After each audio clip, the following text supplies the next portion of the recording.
Hi, welcome to another Unqork'd and Unscripted back to back this week, which is amazing, and two incredible leaders in 1 week is insane.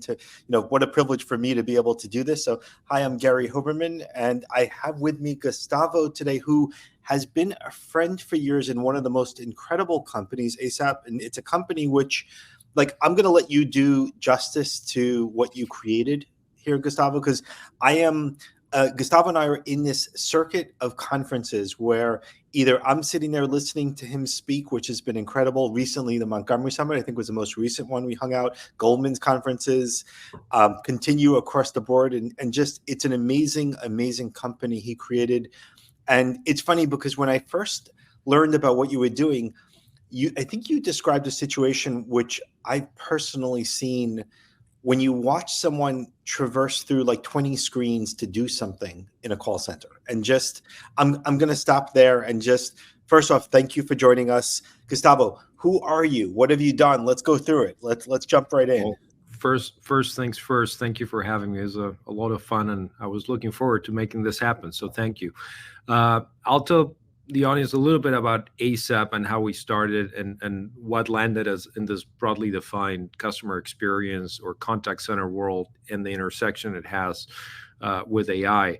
We really got into the space by accident. When we started ASAP, the idea was to create a company that would build AI products to solve real world problems. And our definition of what made a real world problem interesting or worth solving was a problem that was one, gigantic, B, very broken, and C, full of interesting data.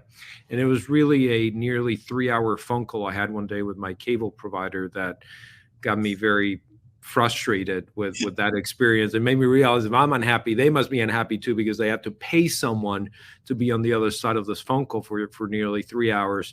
And I Google how much does the world spend on these call centers that people generally hate calling. And the first thing I clicked on was a market study that estimated the global spend to be about $600 billion per year. And I said, wow, if this is true, this is, by the way, in 2014. So the number would have been multiple times larger than all of online advertising. And it turns out the number was mostly true. In the United States alone, there's roughly equal number or slightly greater number of call center agents than there are truck drivers, for example. Roughly 3% of the US workforce works in a contact center. So not only it's crazy, right? Wow, 3%. I had no idea. By the way, I've had those 3.5-hour calls with the cable company. I won't mention names so I completely get where you were. That is wow, incredible. Yeah. It's quite a broken problem. And what's interesting is it's not just gigantic.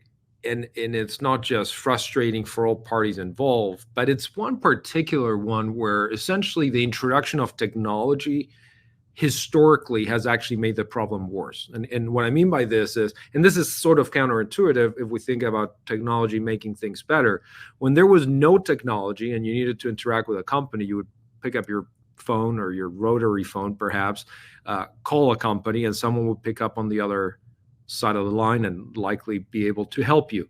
And then as companies grew in scale and consolidated and got rolled up and volumes became quite large, technology began to be introduced. The first notable piece of technology is probably the IVR, which I would argue perhaps is the single most frustrating piece of technology ever invented.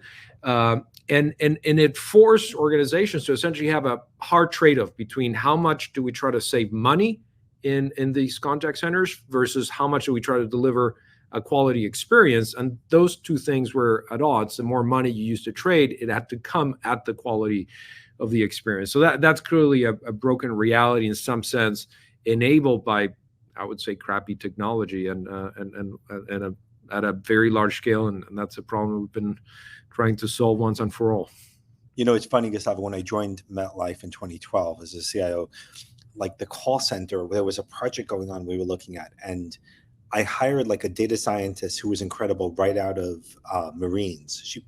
She's like, I was on the ground, I was in Afghanistan, I jumped off a plane, I set up a 10 petabyte, data center to track funding of terrorist money, and I remember hiring her, and she's like, what am I going to help you with? And I said, there's about 2,800 numbers in MetLife.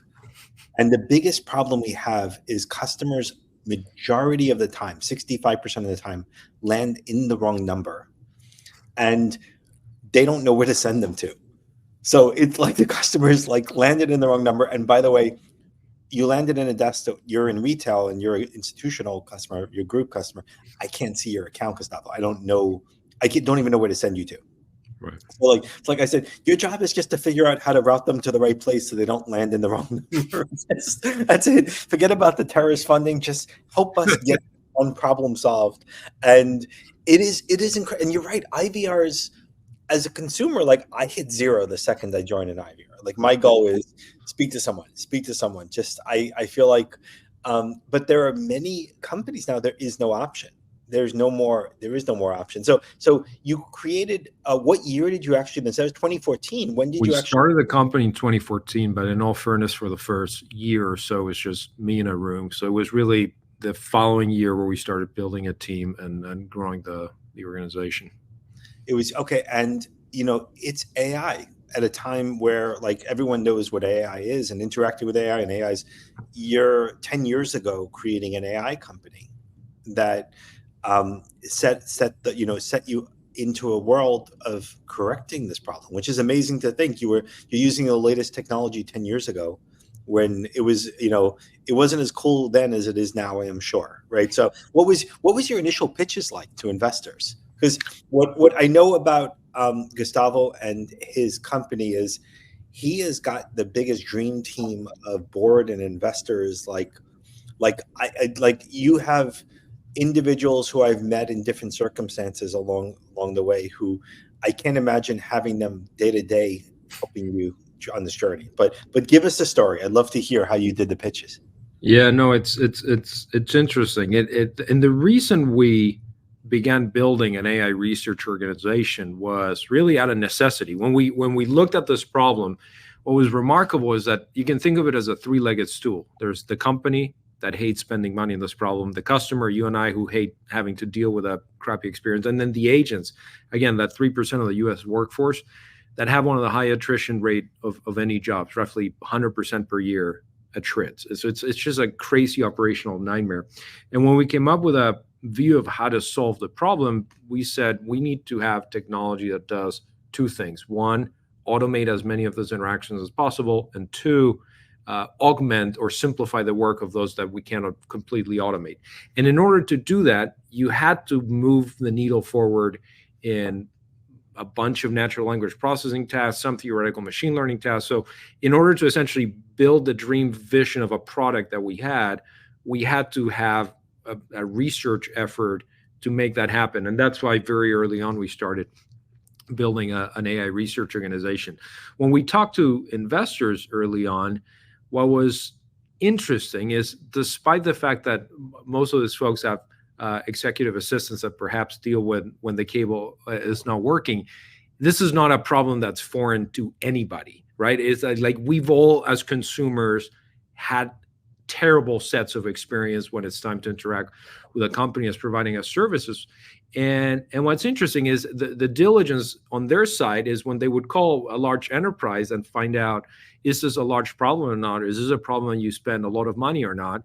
The answer would always be, this is the thing we spend the most money on, or this is one of the top three things we spend the most money on, and we would love to solve this problem, which has essentially been a crappy snowball that gets bigger and bigger over the last 2-3 decades. So the size of the problem was gigantic, and I think what we provided in those early pitches was a clear vision of how this problem can go away. And again, it was the intersection of automation and augmentation, and the more we augment, the more we collect supervision from the human users, in this case agents that are using our technology, and the more we can leverage those learnings to increase the automation rate over time.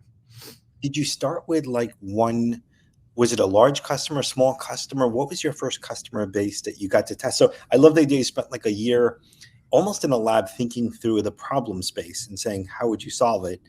And then was it let's go for the large customers first, let's go for smaller, let's build up? What was your strategy? So I guess we had a strategy, but what really helped us was luck, and I'll unpack that statement in a second. So we had decided we wanted to pursue the largest of the largest organizations. Why? It was really a question of impact. It was a monster-sized enterprises that had tens of thousands of agents, tens of millions of customers, and more importantly for us, the data between those two that we felt was necessary to bring this product vision to life. So we said, okay, we're going to go, unlike most enterprise technology companies who generally start with mid-market or SMBs and kind of walk their way up to bigger and bigger opportunities, we decided to start at the very top. Now, you can decide to do that. Being able to do that is a different story, because having the maturity, having the sophistication of dealing with all the infosec stuff that comes with serving large enterprises. And by the way, if you're at the intersection of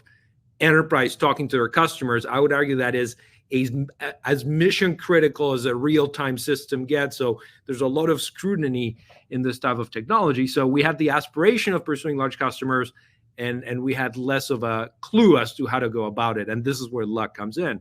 I get invited to some dinner with a bunch of prominent people. It was about 15 people, and I was the only one in this dinner that did not manage a, call it, $100 billion company.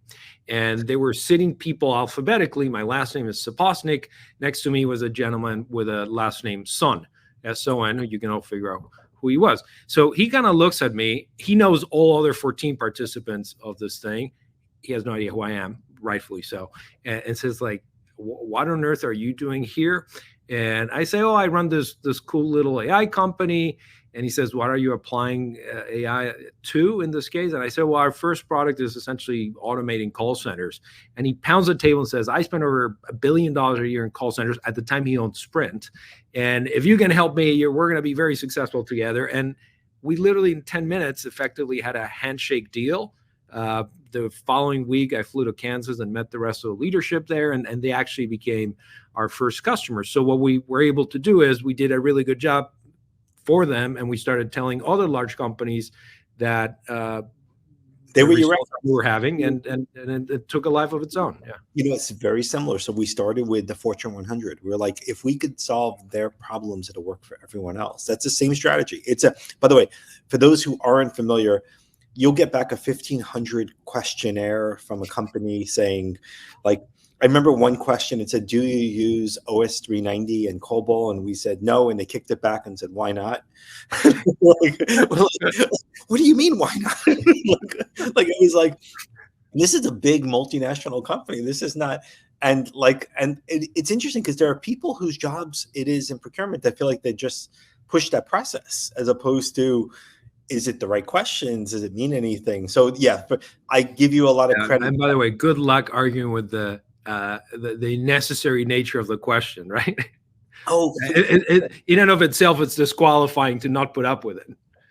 We see, I'm sorry you do as well, you would always think the business has the say. And then in some companies, technology has the say. It seems like you could really see technologies making decisions, and some companies' procurement is just holding back the company, and it's really interesting. So I know so many people in procurement who are incredible and drive forward and drive fast, and there's others which seem like their job is to slow down the movement. It's really interesting in those large companies. So I love the idea that it was luck to sit there and sit next to Sun. Like that is. And by the way, I would argue luck started at the very beginning when I was pretty frustrated when I was on the phone with my cable company for 3 hours, precisely it was 2 hours and 56 minutes. I have a screenshot of this phone call. And I thought I was very unlucky, but turned out that it was actually a lucky call because it got me thinking about this problem. That's everything has a path in life, right? So I got to ask, what was your cable problem? Was it internet, TV? Was it, it was internet, and it was the most bizarre of problems. I owned a condominium in Miami at the time, and the building was owned by the developer, or the kind of the system had been provided to, and it was in the process of transitioning from the developer to the homeowners association. And for some strange reason, that triggered internet to stop working, or you had to re-sign the contract or something like that. So it was a complete cluster of a call, and that's why it lasted 2 hours and 56 minutes. Oh my God. Okay. And we've all been there. I could tell you the house I'm in now, the stories of getting the internet working reliable I would say it was 6 to 8 weeks of nonstop. Like I must have, like, it was crazy. It was yeah. So Gustavo, like I love, like I gotta ask, so like you get invited to a lot of dinners. I guarantee you getting invited almost daily to like these. Do you go because of that experience of not, like, what's your feeling on putting yourself into those positions or telling your team to do it? I'm just curious. Yeah, it's a great question. I used to do, in a sense, much more of it. I spend a healthy amount of my time in Montana, where the dinners I get invited over there are the conversations are more agricultural driven than than Yes. perhaps technology driven. But uh, I think it is important in the entrepreneurial path to try to maximize serendipity. And I like the anecdote that I share of how we got our first customer is a highly serendipitous occurrence. And if you stay in your basement, you're going to be less likely to maximize serendipity. If you put yourself out there in some capacity, you're kind of increasing the surface area for serendipity, and I think that's a good thing. And in my case, I try to be thoughtful about what likely will lead to an increase in serendipity. So, yesterday was Rob Wolcott, who is, I've known for years. He's an investor in Unqork. He's been like incredible thought leader and author, and just he speaks all over the world. And his expression when I first met him back 5, 6, maybe actually 8 years ago now is, "Don't leave serendipity to chance." And it's exactly what you said, which is like do take an action. Take an action, do a, like, and if you're are home alone just doing nothing, that's kind of where you're setting yourself up to, like, there's not much going to happen, but put yourself out there, which I love that concept. I love that. That's really cool. So okay, so real quick, I know there's a question I saw posted before around healthcare. Mhm. So outside of industry for a second, what does your software do for the customer to alleviate these pain points? So how does it, is there a training involved? What percent of automation? What's the benefit? I'm just curious, like if you think about it from a Yeah, there's been an evolution. So for the first, I don't know, 5, 6, 7 years of ASAP, I would say the vast majority of our efforts were in the realm of human augmentation, of making, in this case, those 3 million agents in the United States more productive. And what it means is you can think of the workflows of an agent in very simple terms. They Yep. communicate, and then they do things based on what they're communicating to a customer about. So we want to predict what they should respond to a customer and what actions they need to take. And if we can predict a lot of those actions and language suggestions, then we can chip away at a lot of what they do and increase their productivity significantly. So for many, many years, that was our focus. And the focus was that because that human agent represents the vast majority of the expense associated with this product. Now, this has sort of changed very radically over the last 12 to 18 months. As we've had an ability to train larger and larger models, we've become way more aggressive with our vision of how much of this problem we can automate away. And if you ask the leadership in, for example, our AI research organization, they will tell you that on a time horizon of 24 months, they believe 95+% of all these interactions that today are supported by a human agent will be completely automated. And that's completely unprecedented if in fact happens to be the case. And there's an analogy I've been using that is sort of powerful in terms of visualizing what's going to be. But you and I are both in New York City today. Virtually every building, every high-rise building, call it 80 or 100 years ago, used to have an elevator operator. The elevator had this lever or crank, and someone was manipulating it to go up and down. And outside of some fancy buildings on Fifth Avenue or whatnot, most buildings do not have an elevator operator anymore. There's a little panel that has buttons, and you obviously push them and go to whatever floor you want. So that was an instance of technology, in this case, the buttons, replacing human labor in a discrete profession. I think there's going to be a much, much bigger instance of that, and contact centers just happen to be one such examples where perhaps much sooner, if we are correct in our assumptions, much sooner than people assume, I think there's going to be pretty dramatic shifts in the work that today gets done by people that would be, in this case, better done by a machine. To me, we should all embrace it. Like when I was in the corporate world, my job was to eliminate my own job. Like there's a belief out there that there's something better and more fun out there if I could do that. You always feel like that. And that's, and I think if everyone had that attitude, like we'd be a different world. It would be a different place. Like instead, I'm sure, Gustavo, if you say that, there would be those people who say, no, augmentation is the furthest we should go because it's too big of a change and leap. And people don't understand the unknown. Like there's that inherent fear of the unknown, right? It's which is really interesting. So because 3 million people, if the trucks are driving by themselves and the call centers are answering, that's like 2 of the biggest careers then in US are automated.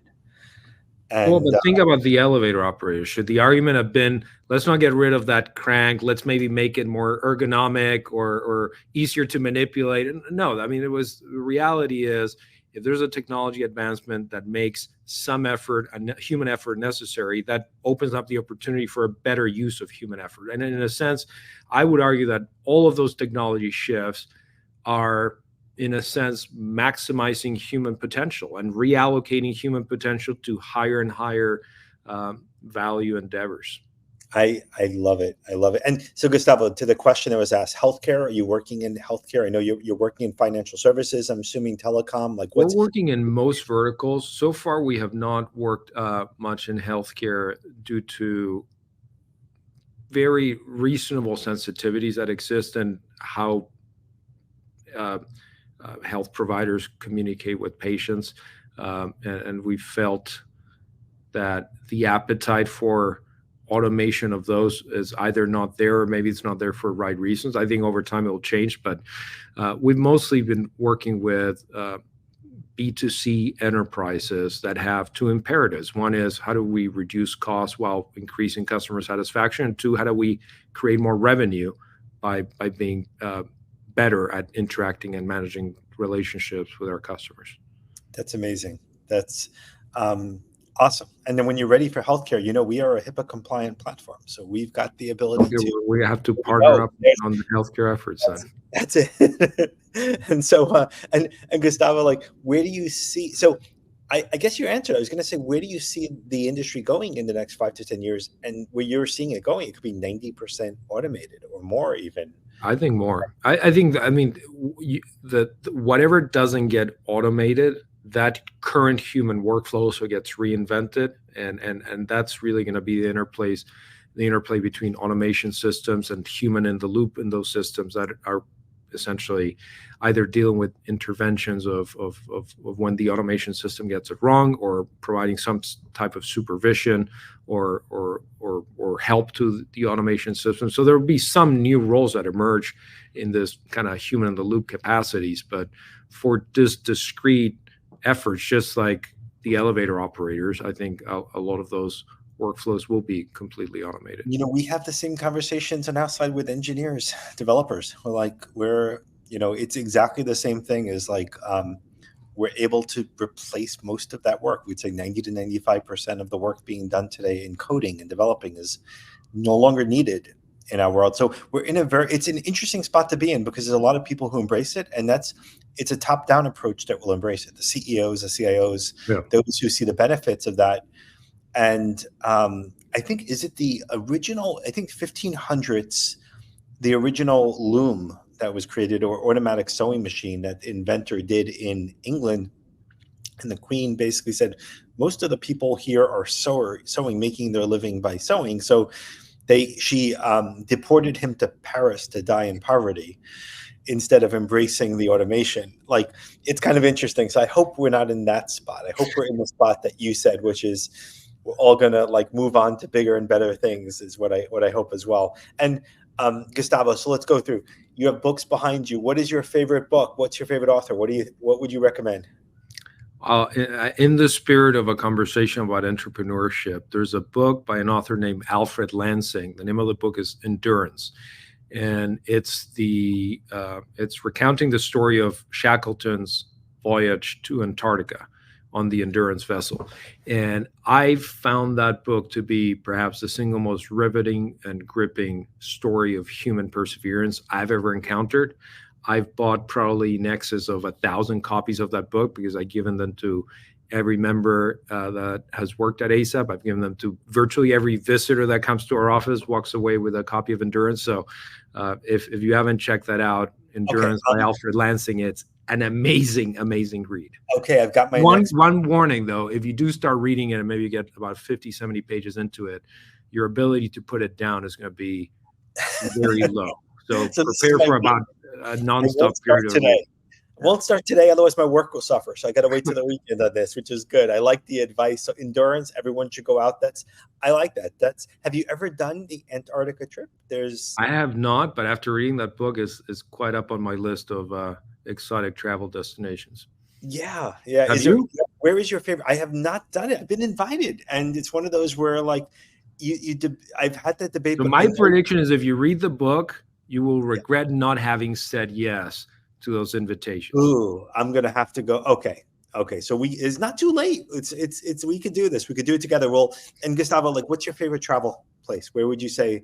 By the way, living in Montana must be incredible. So first off, like, Montana is very beautiful. Actually, my current preferred travel is to not travel. I travel quite a bit for work, and if I could have a week and stay in Montana instead of being on the road, that is my ultimate destination.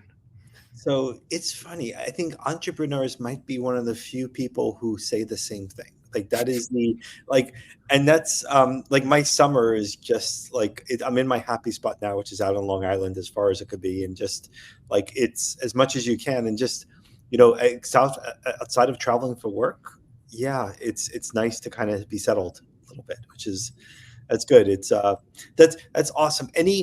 So advice for people: read Endurance. Go to dinners you're invited to, because you never know who you sit next to, and maybe your last name is very similar to someone else, which is, I guess I haven't had happen. But you have such a business that everyone, as you said, understands it. Because everyone has had those painful calls that they said, I wished I could have gotten back that time I spent on a call. Like that's what it comes down to, is like the value of a person's time, and just it's amazing what you've done. And since 2014, any last minute advice for anyone you would share? How about a quote, and then I'll explain why I quoted. It might sound grim at first, but I think I find it inspiring. So here's the quote: "Once upon a time, in some out-of-the-way corner of that universe, which is dispersed into numberless twinkling solar systems, there was a star upon which clever beasts invented knowing. That was the most arrogant and mendacious minute of world history, but nevertheless, it was only a minute. After nature had drawn a few breaths, the star cooled and congealed, and the clever beast had to die. One might invent such a fable, and yet he still would not have adequately illustrated how miserable, how shadowy and transient, how aimless and arbitrary the human intellect looks within nature. There were eternities during which it did not exist, and when it is all over with the human intellect, nothing will have happened." So I find that as something provoking to be bold and do what you want to do, and go for it, because what is the downside? You just like stand in front of the ocean and read that. That's one of those where like you have to be part of that picture where there's a bigger. I love, who was the quote from? Nietzsche. I love the quote. I actually, thank you. That's I mean, when my son is into space and science and rockets, and he's 11 years old. He's into AI, by the way. He is, but like he has an understanding of how short we've been on the earth and what we've done. And like he keeps saying, look at the last 100 years of the advancements. What do you think the next 100 is? And yet, the earth is 5 billion years old. Like, and so like, it's just a small piece, as you said. It's quite an exciting time to be alive. So therefore, for those who are interested in pursuing whatever missions make them tick, I'd say go for it. I love it. And Gustavo, again, thanks for being a great friend and joining me on the Unqork'd Unscripted. I know there's a lot of people commenting they want to reach out. So LinkedIn, is that a good way to find you? Let's do LinkedIn. Awesome. And Gustavo, thanks again for joining, and have a great day. Thank you everyone for joining. See you soon. Pleasure. Thanks. Have a good one. Thanks. Take care.